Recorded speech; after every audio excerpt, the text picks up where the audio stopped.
कर लिया। ईडी की टीम केजरीवाल के घर पर 10वां सम्मन लेकर पहुंची थी। शराब घोटाले में मनी लॉन्ड्रिंग में पूछताछ के बाद उन्हें गिरफ्तार किया गया। ईडी कल केजरीवाल को कोर्ट में पेश करेगी। केजरीवाल की गिरफ्तारी के बाद आप के कई नेता और कार्यकर्ता सीएम के घर पहुंच गए और जमकर नारेबाजी की। सुरक्षा के लिहाज से दिल्ली पुलिस ने सीएम आवास के आसपास धारा 144 लागू कर दी है। आपको बता दें कि इस मामले में आपके राज्यसभा सांसद संजय सिंह और दिल्ली के डिप्टी सीएम मनीष सिसोदिया पहले से ही जेल में हैं। शराब घोटाले के मामले में कुछ हफ्ते पहले ईडी ने तेलंगाना के पूर्व सीएम केसीआर की बेटी के कविता को भी गिरफ्तार किया था।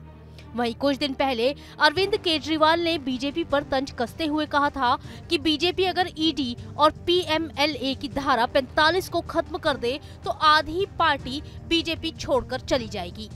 आपको बता दें कि ईडी पीएमएलए के तहत ही काम करती है, जिसके सेक्शन 45 के चलते जमानत मिलना मुश्किल हो जाता है। महीने भर पहले खुद केजरीवाल ने इस पर सवाल उठाया था। तो चलिए आपको बताते हैं कि आखिर क्या है पीएमएलए और उसकी धारा 45। पीएमएलए का मतलब है prevention of money laundering act.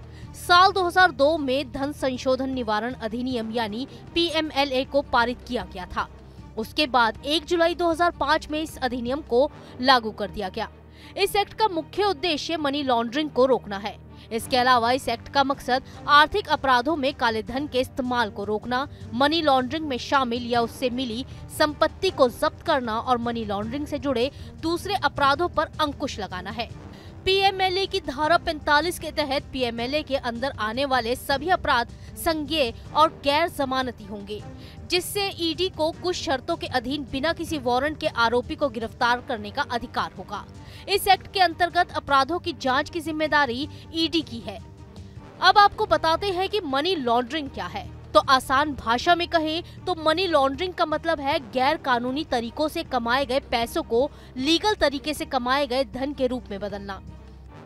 Money laundering अवैध रूप से कमाए गए धन को छिपाने का एक तरीका है।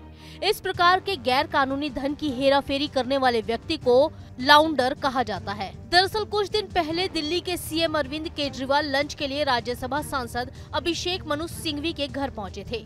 यहाँ केजरीवाल के अलावा कांग्रेस अध्यक्ष मल्लिकार्जुन खड़गे भी आए थे। इस दौरान हुई बातचीत में सीएम केजरीवाल ने बीजेपी पर जमकर तंज कसा था। अनौपचारिक चर्चा में उन्होंने कहा था कि अगर ईडी और पीएमएलए की धारा 45 को खत्म कर दिया जाए तो आधी बीजेपी पार्टी छोड़कर चली जाएगी। वसुंधरा राजे और शिवराज सिंह चौहान भी अपनी नई पार्टी बना लेंगे। पीएमएलए की धारा 45 को हटा दीजिए तो जो तांता बीजेपी की तरफ लगा हुआ है वो खत्म हो जाएगा। कोई बीजेपी ज्वाइन नहीं करेगा। केजरीवाल ने बीजेपी के नेताओं को ये बयान तब दिया था जब शराब घोटाले में पूछताछ के लिए ईडी ने उन्हें कई बार समन भेजा था।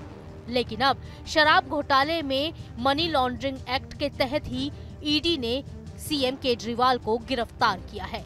Team news nation.